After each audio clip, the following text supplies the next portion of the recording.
how much we love the show. Well, we love you guys for loving our show.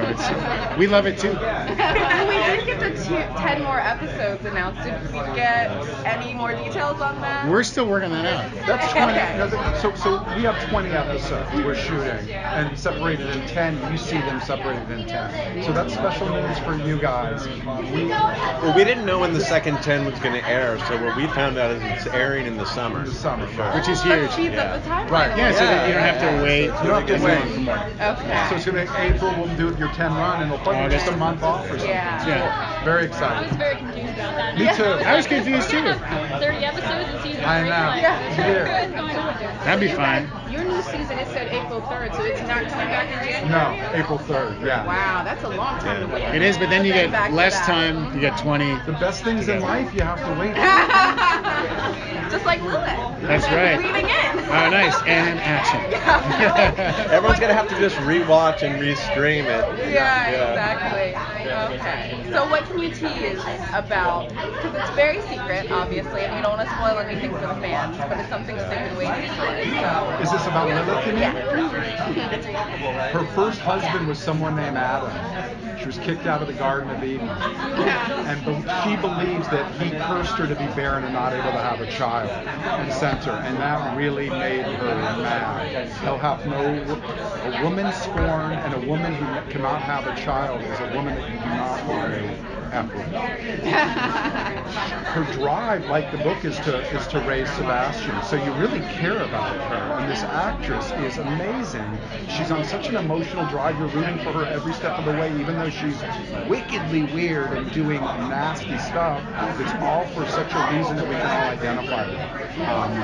Over the moon excited about the premiere, which Matt directed and rewrote. And there's scenes that she will break your heart in the premiere, and she'll scare you to death. You know.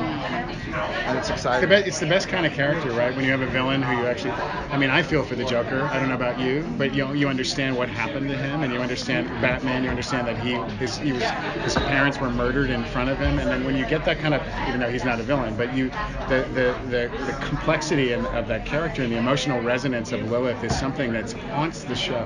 The show is like spookier, more haunted, more mysterious, and as it's gotten darker and darker in its depths of that area, which Lilith is grounding us in, it's also gotten funnier. So you have the duality of that to balance the show, which I think we do pretty well. Like you try to entertain people. You don't want it to be all like strum and serious. So there's a nice mix. I'm going to ask you guys a question that I've been asking everybody from the show. I'm a Libra. Sorry. Shadow Hunters deals with homosexuality, racism, betrayal, passionate love, lost love, evil person's need to feel love. All issues that are very important and very real. And for a show to take that on, it seems like a huge responsibility. Why did you choose to have the show do all these things and do them very well? Thank you. It's Cassie Clare, I mean, it's her books, and I think all that stuff existed in the books. Having said that, it's annoying. I mean, having the fantasy sort of science fiction edge, genre, I guess is the word. Having that to play in is such a fruitful place to examine that stuff, because we would rather talk about racism as a difference between the vampires and the werewolf, for example. It's like it's a fun way to comment on, not just fun, but it's a way that you can comment on things from a different angle, and I think that's what really lends itself to it, is the metaphors and all the dynamics that are sort of brought up underneath. The epicenter of the show, if you stripped away everything, the Seelies, the warlocks, the vampires, the epicenter of it is people and heart and conflict. And when you want these people to be so relatable, like whether or not they're putting on Seelie armor or not, it almost doesn't matter. What we're striving to do every day is to make it feel as real and grounded as possible. And those issues are real issues that we're trying to tackle not in a preachy way, but in a way that maybe somebody will get something out of it and go, oh, I never really thought about life that way. We want to touch people. It's why we do what we do. We don't do it just to do the Hollywood shuffle. Let me ask you something. One more question. When I'm sorry. I was just going to talk a little bit about Magnus. I know Harry's not here, but we saw some of his family stuff, like with his stepfather and his mother. Is there going to be any talk about his demonic lineage at all? We're first of all, we get to go to Edom.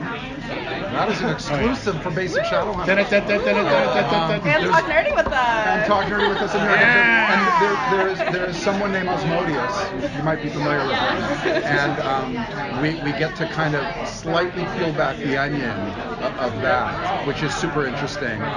So Matt, I wish Harry was here too, because he's crushing it this year. He has also this new set, this apothecary, and he really had to deal with the ramifications from season 2B of siding with the Sealy Queen and getting all the warlocks behind him. This is the right thing to do. Magnus, that wasn't the right thing to do. You messed up. And what's super important, and you brought up a really good point, we really deal with the reality of ramifications from bad decisions.